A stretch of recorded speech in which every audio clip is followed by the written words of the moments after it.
So the reason we're here now for this ceremony is that we are about to christen a bunch of our boats.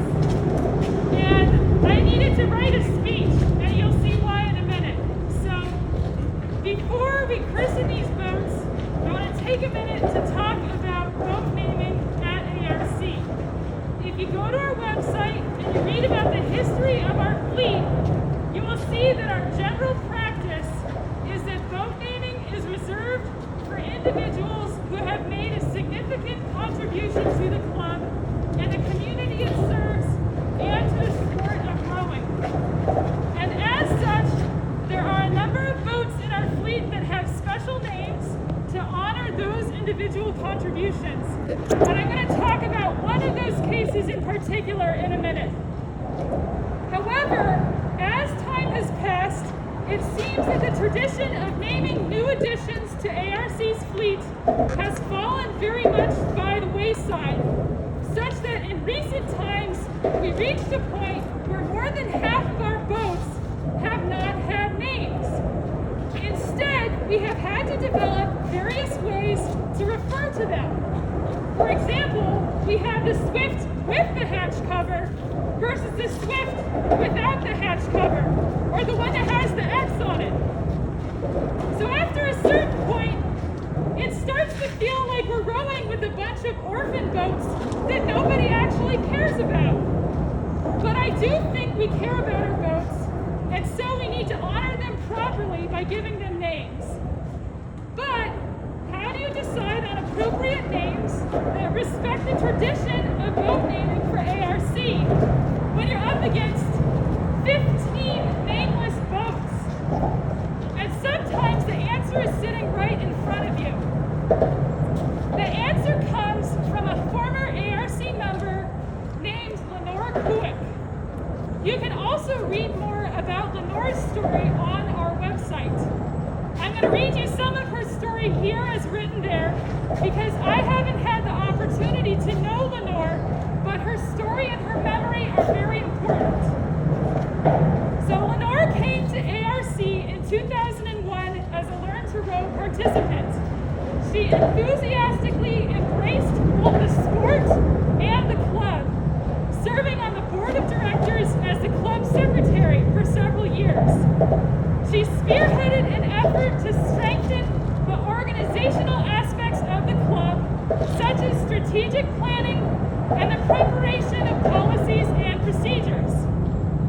Lenore was a fierce competitor on the water, as well as a driving force in the club's fundraising efforts, making it her personal goal to bring in $10,000 of sponsorships each year.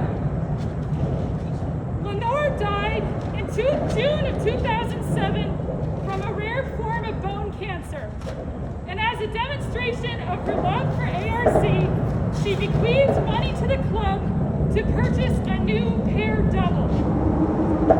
The new boat was named Heron at her request. And Lenore had a very good point with this name. Our boats are like the water birds that are at home on the Hudson River. And we can derive inspiration from the water birds, whether they remind us of speed and grace, or whether they remind us to use rowing as a way to experience our surroundings as we get to row out here on the Hudson River. So now, in spite of never being officially named, we have come up with some ways to refer to some of the boats in our fleet by name. And there's one real taboo about boat names, which is that shells should not be renamed, even if you buy the boat secondhand and it shows up with a name like Sink or Swim. So we are also going to honor boats that have acquired affectionate nicknames by christening them with real names today. And so without further ado, we're going to christen our fleet of boats, so our boats have names, and we can look forward to adding more to our fleet in the years ahead. So I have 3 bottles of champagne to use to christen the boats that we're naming today. I'm going to give 1 bottle to Yuri.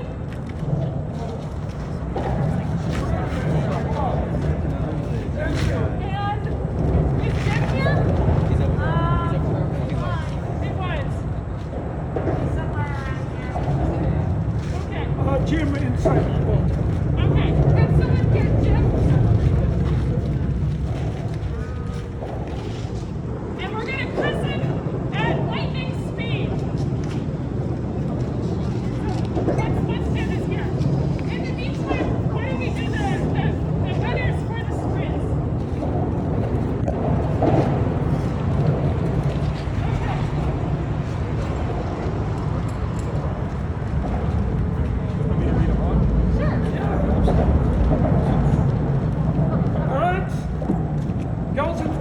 Attention, please. In the men's heat 1, only heat. In third place, we have Asa and Ryan in the medal. Oh, I have another medal. This is one. You guys have to share. Yeah. In second place, we have Dean. Coming up big.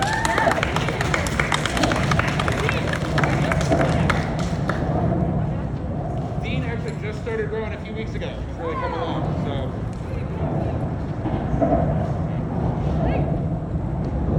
In first place, we have Brooke.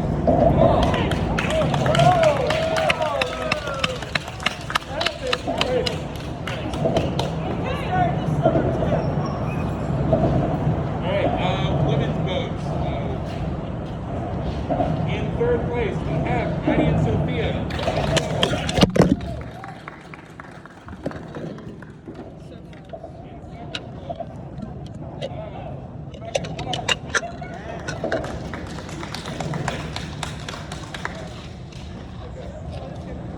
And in first place, we have Sammy and Corey.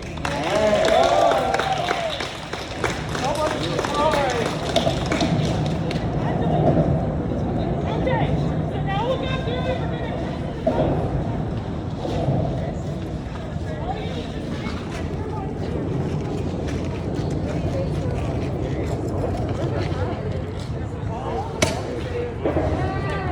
So, I hereby christen us the Mallard.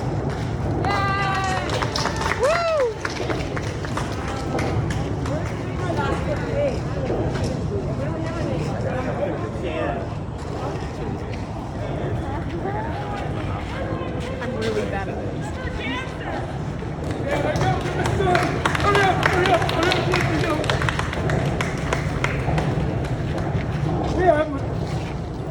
Nice! Whoa! I hereby christen us the Running Duck. Can't wait to synchronize! I hereby christen us the Bumblehead. Cheers! And this is the coolest and fun one. I hereby christen us the Banana.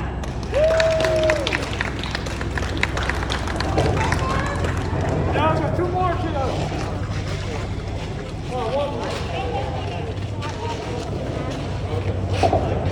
I hereby christen us the Flycatcher.